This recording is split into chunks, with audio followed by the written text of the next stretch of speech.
안녕하세요. 오만사입니다. 오늘도 찾아주셔서 감사합니다. 수년 전부터 아주버님과 형님이 공단 근처 지하에서 식당을 운영하셨어요. 홀 손님을 받는 식당이 아니고 소규모 공단에 근무하는 점심과 저녁 식사 배달을 주로 하는 식당이었습니다.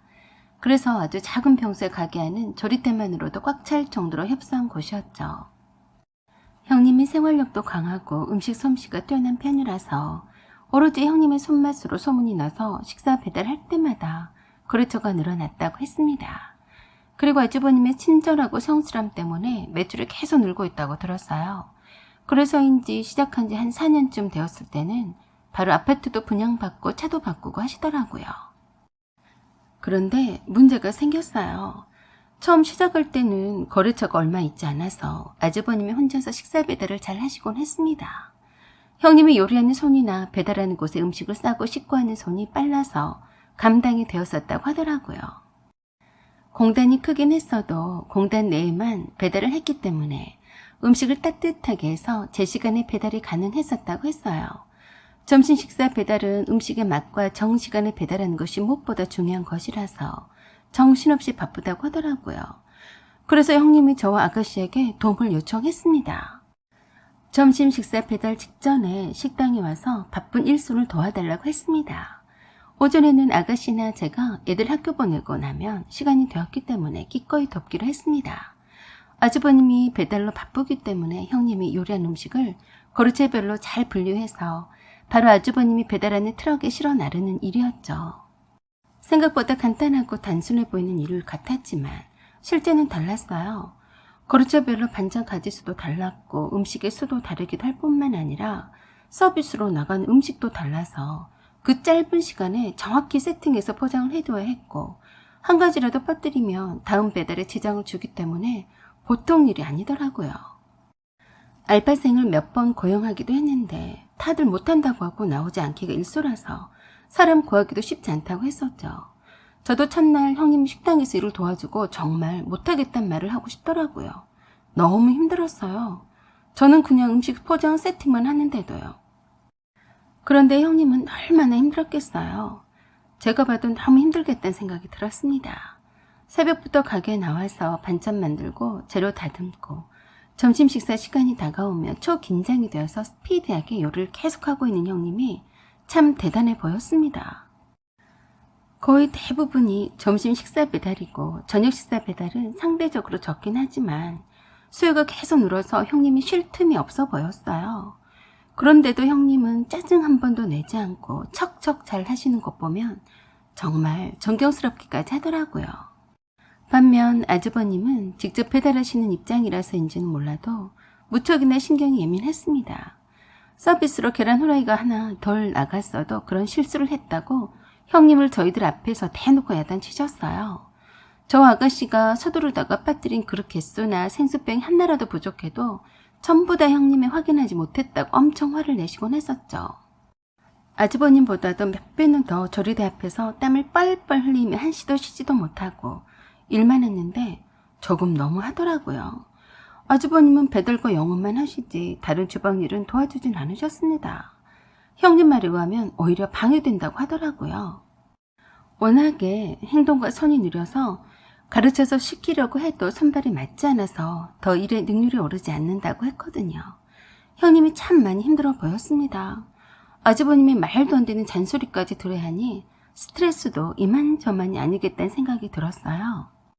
참모 아줌마가 한 실수도 형님이 제대로 일러주지 않아서 그런 거라며 모두 다 형님에게만 잔소리하고 야단하는 바람에 불편해서 일 못하겠다고 그만뒀다고 하더군요.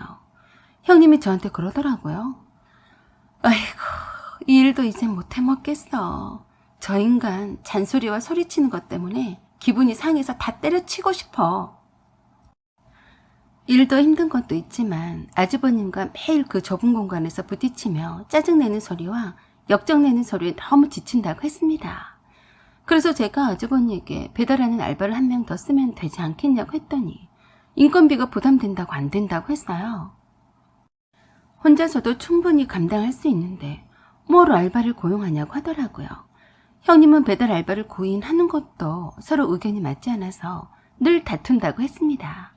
형님도 최선을 다해서 일을 허걱거리며 주방 일을 하고 있는데도 항상 돌아오는 것은 음식을 더 따뜻하게 맛깔스럽게 하지 못하냐 등등 불만을 터뜨리곤 했답니다. 음식 배달이 시간 맞춰서 나가야 했기 때문에 초긴장을 해서 요리하는 중에도 배달사에 세팅된 배달 음식을 옮기는 중에도 잔소리를 심하게 하시더라고요. 오죽하면 참다가 신우이가 성질이 나서 그만하라고 소리를 빽 질러댔습니다. 형님은 요리에 집중해야 했기 때문에 못 들은 척 참고 있다가 나중에 배달이 끝난 후에 한바탕 하시곤 했었고요. 잠깐 와서 도와주는 저와 신우이도 이렇게 힘든데 형님 오죽할까 싶었나요. 그래서 제가 남편에게 아주버님이 형님에게 그렇게 심한 말을 하지 않았으면 좋겠다고 말 좀 잘해보라고 했습니다. 형님이 육체적으로도 힘들게 일하고 있는데 아주버님이 잔소리까지 너무 못 견딜 것 같다고 했어요. 그래서 남편이 연차를 일부러 내고서 아주버님에게 전화를 해서 식당에 나가서 배달을 하루 돕겠다고 했더니 반가워하시더랍니다. 그래서 남편이 음식 세팅과 배달차에 음식을 나르고 함께 배달을 따라 나섰어요. 배달을 신속하게 하고 마치고 나와야 그 다음 타임에 배달을 빨리 나갈 수 있었는데 아주버님이 친절해도 너무 친절하더랍니다. 너무 친절한 탓에 느려도 너무 느리더래요. 다른 식사 배달 업체가 많아서 경쟁이 있긴 했어도 다른 업체보다도 저렴하게 공급하고 있고 음식 서비스도 그만큼 잘 나가고 있는 마당에 촉각을 다투는 피크타임에 각 업체 사람들에게 너무 주자세로 나가더랍니다. 얼른 음식 배달해주고 다음 업체에 배달을 가야 하는데도 각 업체 직원들과 대화를 차분히 더 나누더래요. 남편이 배달을 도우니까 그러는가 싶었는데 그게 아니라 그것이 영업이라고 하더랍니다. 아무리 그래도 음식 배달할 곳이 쌓였는데 그건 좀 아니지 않나 해서 의견을 말했을 뿐인데 남편에게 겨우 처음 한번 해보고 뭘 안다고 나서냐며 화를 내시더랍니다. 그래서 남편이 알았다고 하면서 계속 배달 동선을 따라다녔대요. 그리고 느낀 점이 아주버니가 좀 더 당당하게 배달하는 곳에 손님에게 다가갔으면 좋겠다는 생각이 들었대요. 자칫 무슨 아쉬운 것이 많은 사람처럼 오해받을 수도 있겠다는 생각이 들었답니다. 좀 더 당당하고 친근하게만 고객들을 대하면 오히려 신뢰감도 더 주고 그럴 것 같았는데 너무 친절한답시고 오버하는 것 같더래요. 그것을 좋게 보는 사람도 있겠지만 사람이란 원래 약은 동물이라서 얕잡아 보기도 보는 사람들도 있다고 했어요. 그래서인지 불만 같지 않은 불만들을 끄집어내는 것 같았대요. 그 불만들 중에 대부분은 그대로 형님한테 전해지고 아주버니는 형님을 탁달하고 하는 형태로 남게 되었고요. 하지만 아주버니는 그렇게 친절하게 했기 때문에 꾸준히 고객 업체가 늘어났다고 하셨답니다. 물론 틀린 말이 아니었죠.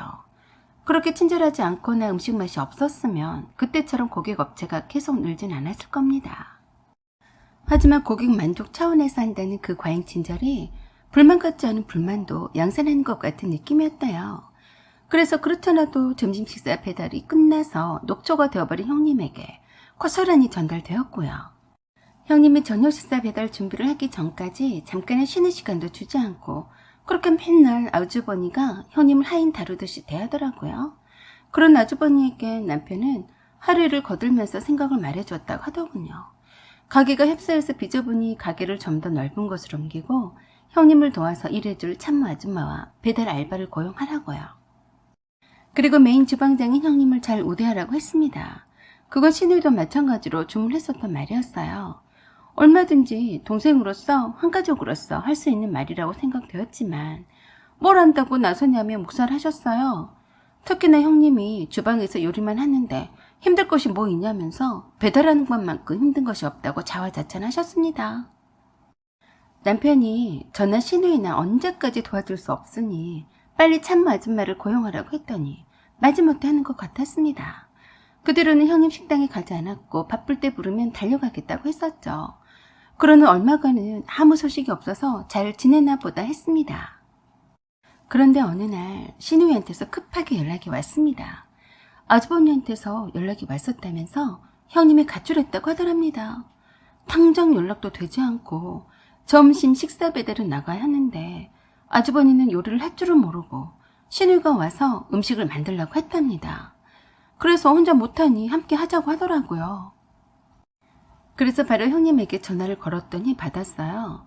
참다가 더 이상 못 참고 나왔다고 했습니다. 몸이 무서워져라 죽도록 열심히 일하는데도 아주버니 잔소리와 함부로 하는 말과 태도에 질렸다고 했어요.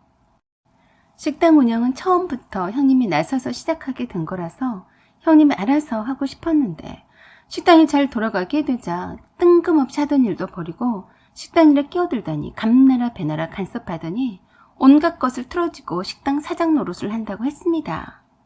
아주버니가 없이도 잘 운영해오던 식당 일을 하나부터 10까지 간섭하기 시작하더니 기존에 일해오던 아줌마들 둘이나 그만두게 하고 혼자서 그 많은 일을 노예 부려먹듯이 하면서도 아주버니가 배달과 영업을 잘해서 이만큼 잘 유지해온 거라면서 형님의 노고는 신경도 쓰지 않는다고 했습니다.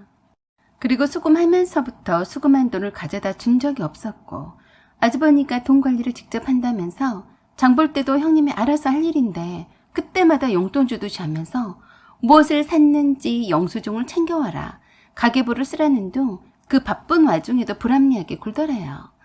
그래서 매번 부딪히기 일쑤고 하루도 그냥 속상하지 않은 날이 없다더군요. 가게 뒷정리도 함께하면 덜 힘들 텐데 일하는 아줌마도 없이 혼자서 독박하고 있는데 거기에다가 집에 늦은 시각에 돌아가면 아주버니는 힘들다고 씻고 대자로 누워 자기 바쁘더래요. 세상에 사장과 종업원 사이더라도 그런 악도겁주도 없다고 했습니다. 제가 형님 가게 일을 도우면서 가까이서 지켜보지 않았다면 믿지 못했을 겁니다. 형님이 그동안 얼마나 철인처럼 버텨왔는지를요. 충분히 이가 가고도 남았었죠. 형님은 그래 너 혼자 잘해봐라 란 심정으로 집을 나와서 친정집에 와버렸다고 했는데 그럼에도 불구하고 식당 일이 걱정된다면서 집을 나와서도 마음은 편치 않다고 했습니다. 시누이가 전화해서 그런다고 무작정 집을 나가버리고 식당 일은 나 몰라라 하면 어쩌냐고 하면서 사정사정을 했다고 했습니다. 아주버니가 이러네 저러네 죽는 소리를 하니까 형님을 달래버려다가 제풀에 꺾여서 화까지 내더래요. 시누이가 해보지도 않은 일을 어떻게 혼자서 그 많은 음식을 만들어내겠냐고요. 아주버니가 시누이를 앞세워서 그렇게 난리를 치면 형님이 설마하니 식당에 나타나지 않겠냐는 심산이었는지 남편이 아주버니에게 연락을 했을 때도 천하의 나쁜 여자라며 형님에게 못된 소리만 늘어놓더랍니다. 남편은 그 밤중에도 형님의 친정집에 찾아가서 잘못했다고 빌고 달래서 모시고 오라고 했는데 절대 그럴 순 없다고 하셨대요. 내일 당장 식당 영업은 형님 없이 어찌할 생각이냐고 하니까 어이없게도 그러더래요. 까짓것 별 특별한 음식도 아니고 주로 백반인데 영희가 와서 좀 도와주면 되지, 안 그래? 뭐 음식 장사 요리가 별 특별할 것도 없는 것처럼 말하는 것 보고 기절하는 줄 알았다네요. 남편은 그런 아주버니가 참 답답하다면서 저와 시누이만 고생하게 생겼다면서 가서 도와주지 말라고 하더라고요. 하지만 아무리 시누이가 음식을 잘한다 손치더라도 한 번도 해보지도 않았던 그 많은 음식을 혼자서 하기에는 무리였기에 그냥 두고만 볼 수는 없었어요. 시누이는 아주버니가 일찍 와서 준비해야 한다는 소리에 긴장도 되고 해서 일찍 나와서 음식 재료 준비를 하고 있었어요. 아주버니는 뭘 해야 할지 몰라서 주변에서 서성거리고만 있었고요. 이렇게 하다간 어느 세월에 그 많은 음식을 초짜가 다 만들어내나 싶어서 답답했어요. 정말 안 되겠다는 생각이 들었고 이판사판 어찌되든 제 성질대로 해야지 이 시급한 판국에 이것저것 따질 겨를이 없었습니다. 그래서 재료 다듬는 것은 제가 더 손이 빠르니 잡다한 일을 다 시켰습니다. 형님이 없으니 어찌 해야 할 줄도 모르고 우왕좌왕하고 있어서 하는 수 없었죠. 제가 일단 배달 목록을 다 보고서 일의 순서를 정했어요. 시누는 요리 담당이라서 온 신경을 요리를 어떻게 해야 형님의 손맛을 따라잡을지 온 신경이 곤두서 있었거든요. 그래서 제가 일의 전체적인 조정 작업을 할 수밖에 없었습니다. 가장 효율적인 방법으로 스피디하게 할 수 있는 방법을 그 짧은 시간에 짜내었던 거죠. 그러자면 손이 느린 아주버니가 잡다한 심부름을 하는 것이 가장 맞았고 그러다 보니 제가 아주버니를 사장이 종업원 부리듯이 일을 시키고 있더라고요. 일의 순서를 정해서 실수하지 않게 미리 깔끔하게 휜 보드판에 적어놓고 체크할 수 있도록 했습니다. 그리고 미리 아주버니에게 말씀을 드렸어요. 아무리 일이 바빠서 신경이 예민해졌다 할지라도 절대 신경질 부리지 않기, 화내지 않기, 시누이와 저는 도와주러 온 사람이지 종업원도 아니니 그것만 지켜달라고 했습니다. 그러고 말고 당연하죠. 라고 장담을 하더라고요. 그래서 맘 놓고 아주버니를 일을 시켜 먹었습니다. 형님을 나가게 했으니 형님 몫까지 당연히 해야 한 거죠. 그리고 그 배달 알바 구인을 하도록 시켰고요. 일단 하루 일해보고 한 달을 할지 말지 결정하는 조건이었습니다. 반찬 준비는 신이와 제가 일찍 와서 한 탓에 그럭저럭 준비가 잘 되었고 아주버니에게 그 뒷정리와 온갖 잡다니를 다 시키니 그래 힘들지 않게 준비가 되었어요. 요리를 잘못하는 저는 신이가 최대한 메인 요리를 빨리 잘할 수 있도록 요리 순서에 맞게 냄비마다 세팅을 해주었었죠. 저는 요리 보조 역할을 하면서 전체적으로 깔끔하게 빠뜨리는 것이 없는지 체크했어요. 메인 요리사 역할을 담당했던 신우이가 가장 심적으로 예민했었죠. 형님의 손맛 비슷하게라도 나야 하는데 맛이 없다는 소리를 들을까봐 걱정이 되어서 양념도 푸짐하게 하려고 했고 맛도 가늠이 안 된다고 하는 것을 제가 맛도 보고 양념도 적당히 넣을 것을 지적해주면서 조금씩 안정이 되어 갔습니다. 제가 봐도 손색이 없는 맛이었고 누가 맛없다고 할 사람이 없겠더라고요. 그래서 음식 맛을 칭찬했더니 조금 마음이 놓여하는 눈치였습니다. 배달 다녀온 아주버니도 별 말씀이 없는 것을 보니 맛이 괜찮은 것이 확실했던 것 같았어요. 신우가 애를 쓴 덕택에 무사히 점심 식사 배달 영업을 마치고 저와 신우는 휴식탐을 가졌습니다. 하지만 아주버니에게는 산더미 같은 설거지를 시켰습니다. 다른 때 같았으면 형님에게 설거지까지 시키면서 잔소리를 하던 타임이었죠. 도와주러 온 저에게까지는 그런 잔소리는 하지는 않았고 제가 대충 시켜대는 것도 잘 따라서 해주더라고요. 신우는 처음 해본 거라서 거의 녹초가 돼서 해롱거리는데 당연히 아주버니가 나서서 해야 했죠. 저는 몸이 약한 신우이가 고생했으므로 최대한 신우이가 잠깐이라도 쉬게끔 했고 아주버니에게 일을 하도록 했습니다. 사장이 자기 일이니 어쩔 수 없는 거였죠. 곧바로 저녁 식사 배달할 음식 재료 준비도 시켰었죠. 저녁 식사 배달까지 다 끝마치고 신우이와 저는 뒷정리를 알아서 하도록 해놓고서 집으로 돌아올 수 있었어요. 신우이는 그 다음날 메뉴와 요리하는 법을 형님에게 물었고요. 저는 형님에게 가게 어찌되든 아주버니도 고생을 좀 해봐야 정신 차리시니 이참에 푹 쉬시다가 오시라고 했습니다. 그렇게 3일쯤 되었을 때 아주버니가 너무 힘들었는지 두 손 두 발 들고 형님에게 항복선언을 했습니다. 일 끝나고 형님 친정집에 찾아가서 돌아오라고 사정을 하셨다네요. 그도 그럴 것이 제가 무지막지하게 시켜 먹었거든요.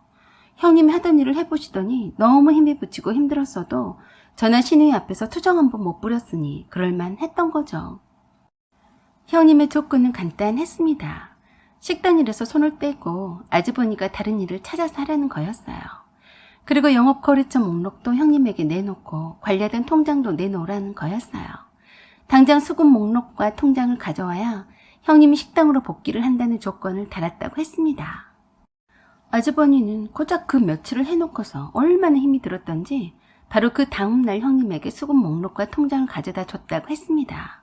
그렇게 해서 형님이 식당에 돌아오게 되었고 아주버니는 배달 알바생에게 인수인계만 하고 그만두시게 되었어요. 그리고 신우와 저는 당분간 참모 아줌마가 올 때까지 일을 도와주었고요. 그리고 제가 배달도 함께 하면서 수금과 영업을 했더니 나날이 거래처가 늘어나더라고요. 기존엔 너무 저렴하게 받았던 음식값을 경쟁 업체들과 같은 수준으로 올려놓았고 좀 더 깔끔하고 좋은 재료로 음식을 한다는 점에 초점을 맞추었습니다. 계속 늘어나는 거래처 때문에 참모 아줌마를 더 고용하게 되었고 배달 알바도 2명이나 더 늘렸습니다. 그래서 형님이 제가 식당에서 계속 일을 해주기를 부탁했어요. 적지 않은 급여도 제공하겠다고 했습니다. 저야 땡큐였죠. 모르는 사람도 아니고 형님 식당에서 일을 하는 것이니 특별히 하는 일도 없었으니 마다할 이유도 없었어요. 그렇게 조금씩 형님의 식당이 성장해가면서 문제가 발생했습니다. 바로 아주버니 때문에 형님이 골머리를 썩었어요. 그렇게 힘든 식당 일을 그만두자 세상에도 이런 편한 세상이 다 있나며 좋아 죽더니만 형님을 대신해서 집안일을 돕고 중학생인 아들과 딸에게 좀 더 신경 쓰면 될 것을 그걸 또 못 참고 형님을 힘들게 한다고 하더라고요. 이 시국에 골프 친다, 여행 간다, 등산 간다며 집에 붙어있는 날이 없어서 형님이 스트레스 받는다고 했습니다. 힘든 식당 일도 하지 않겠다. 형님이 알아서 돈 잘 벌어다 주겠다. 롤롤랄라 거리더래요. 처음에는 그동안 시간이 없어서 남들 다 하는 외출이나 바람 한 번 쏘인 적 없었으니 그러려니 했답니다. 그래서 돈도 달라는 대로 줬다고 하더군요. 애들도 챙기고 생활비 쓰라고 준 곳인데 혼자서 다 쓰고 돌아다니면서 집에는 아예 들어오지도 않으면서 전화 연락도 하지도 않고 답도 없다고 했습니다. 그래서 신우이가 전화 연락을 해보니 오늘은 제주도, 내일은 전라도, 그 다음 날은 충청도, 아주 전국을 갈고 다닌다고 했어요. 그리고 돈이 떨어질 때쯤이면 집에 기어들어온다고 했습니다. 형님 말에 의하면 남자들이 집 밖에 나가서 무슨 짓을 할 건지 뻔하지 않냐고 했어요. 저와 신우이는 설마니 그러시겠냐고 형님을 진정시켰지만 천하에 도움이 안 된 인간이다고 어찌나 화를 내던지 듣고 있던 신우이도 무척 기분 나빠했습니다. 형님이 돈줄을 쥐어잡고 내어놓지 않으니 오기가 난 아주버니가 집을 담보로 대출까지 받아서 아예 집을 나가서 들어오지 않는다고 했어요. 그래서 형님은 이 꼴 저 꼴 보기 싫다고 하면서 따로 가출 이혼 소송을 하고 싶어도 적당히 놀다가 지치면 한 번씩 집에 들어오기 때문에 성립이 되지 않는다고 했다네요. 이혼을 요구해도 누구 좋으라고 해주냐고 했었고요. 유책 배우자로서 이혼 소송을 하기에는 가정 파탄의 책임을 묻기에는 그 입증이 사실상 약해서 장기전으로 가게 되면 피곤해질 수밖에 없는 일이라고 하더라고요. 그렇게 이런저런 아주버니에 대한 불만이 쌓이고 그러다 보니 돈 벌어서 아주버니 좋은 일만 시킬 것 같아서 기운 빠진다는 소리를 여러 번 했습니다. 그렇게 생활력이 강하던 형님도 그동안 식당 일 때문에 지쳤는지 죽도록 일을 해도 낙이 없다면서 식당 일을 그만두겠다고 했습니다. 그동안 모아놓은 돈으로 이젠 편히 좀 아주버니한테도 보란듯이 여유 부리며 살고 싶다고 하더라고요. 그래서 저보고 형님 식당을 인수할 생각이 없냐고 했어요. 저는 뜻밖이라서 어리둥절해야 하다가 형님의 확고한 의지에 남편과 의논해서 형님 식당을 인수하게 되었습니다. 시세보다 더 저렴하게 넘기셨죠. 저는 남편의 동의를 얻어서 대출을 많이 받아서 넘겨받았습니다. 대출 이자도 저렴하니까 경제적으로 크게 부담되지는 않았어요. 그리고 형님은 부동산 투자를 하신다면서 경매 학원을 다니셨고요. 저는 식당을 좀 더 넓혀서 큰 욕심을 부리지 않고 차근차근 식당 운영을 해오고 있었어요. 아주버니는 그 금싸라기 같은 식당을 저에게 헐값으로 넘겼다고 엄청 난리방구로 쳤다고 했습니다. 형님은 그러던 말던 이제 와서 무슨 참견이냐고 했었고요. 아주버니는 형님만 믿고서 아파트 대출을 있는 대로 다 끌어다가 써버렸는데 이제 와서 그 빚은 어떻게 갚냐며 식당 판돈을 내놓으라고 날이면 날마다 복가됐답니다. 형님이 어떤 각오로 식당 운영을 포기했는데 아주버니가 달란다고 주겠습니까? 끝까지 형님이 돈을 주지 않자 급했는지 남편에게까지 와서 돈을 빌려달라고 했습니다. 아무리 형제간이지만 뭘 믿고 빌려주겠어요. 사실 잊지도 않았고 그나마 형님 식당 인수하느라 빚만 졌다고 했더니 당장에 은행에 돈을 입금하지 않으면 경매로 넘어간다고 했다며 도와달라고 사정을 했어요. 그렇지만 저와 남편도 어쩔 수 없었죠. 결국엔 아주버니의 명의 아파트도 경매에 넘어갔고 형님은 형님의 아들과 딸을 데리고 조그만 집으로 전세를 얻어 들어가 사셨고 아주버니는 혼자서 고시원에 들어가서 몇 달을 버티는 것 같았습니다. 형님의 애정을 생각해서 고시원을 찾아가서 데려가 주길 바란 눈치였지만 이젠 더 이상 예전의 형님이 아니었어요. 형님의 아주버니를 받아주지 않게 되자 아주버니는 참 불쌍한 모습으로 고시원 생활을 하고 있더래요. 특별히 아픈 몸도 아니어서 무슨 일이든 해서 먹고 살면 될 것 같은데 꼼짝도 하지 않으면서 형님만 원망하고 있어서 정신 좀 더 차려야겠다고 했습니다. 그러던 어느 날 제가 운영하는 식당에 찾아왔습니다. 배가 고플 것 같아서 식사를 차려주고 무슨 일로 왔는지 물었어요. 그랬더니 돈이 필요해서 그러니 배달 일을 시켜달라고 했습니다. 저는 안 된다고 단호하게 거절했어요. 매정하다고 생각할지 모르지만 식당 운영을 인정에 매달려서 할 수는 없었으니까요. 지금도 배달 알바생이 열심히 잘하고 있는데 자리를 뺏을 수는 없었고 아주버니가 일을 잘 한다는 보장도 없었고요. 적지 않은 금액의 돈을 넣은 봉투를 내밀면서 형님에게 사죄하고 용서를 빌라고 했습니다. 아주버니가 그동안 살아오면서 형님에게 단 한 번도 용서를 구하거나 미안하다거나 한 적이 없었다고 들었다고 말해주면서 형님에게 진심 어린 사죄를 하라고 했어요. 그럴 자신이 없으면 열심히 일해서 떳떳하게 사시라고 말씀드렸죠. 저는 일하느라 긴 말을 못하고 남편과 신우를 불러서 아주버니와 대화를 하게끔 했습니다. 그래도 한가족인데 만나서 대화를 하다 보면 결론이 나올 것 같았기 때문이었죠. 오랫동안 은둔 생활을 했던 것 같아서 용기 내어서 왔는데 그냥 보낼 수가 없었어요. 그날 밤에 남편과 신우의 부부가 와서 아주버니와 오랜 시간을 함께 얘기를 나누더니 신우의 남편이 다니던 공장에 일주일에 2번 야간 알바를 주선해 주었어요. 알바를 할지라도 야간직이기 때문에 상당히 급여가 적지 않은 걸로 알고 있었습니다. 그것으로 충분히 혼자 생활하는 데는 지장이 없어 보였죠. 야간 알바이긴 해도 일주일에 2번만 일하는 것이니 그리 힘들지 않다고 했습니다. 예민한 성격이라서 다른 사람들과 부딪힐 일도 별로 없었고 신우의 남편이 신경을 써주니 안심이 되었어요. 그런 사정을 신우이가 형님을 만나서 말해주었는데 여전히 형님은 아주버니를 거절했어요. 깨끗하게 이혼도 해주지 않는 것도 얄밉다고 하더라네요. 신우이는 저한테 그러더라고요. 큰오빠는 저렇게 폭삭 다 늙어버렸는데 큰올케는 그대로야.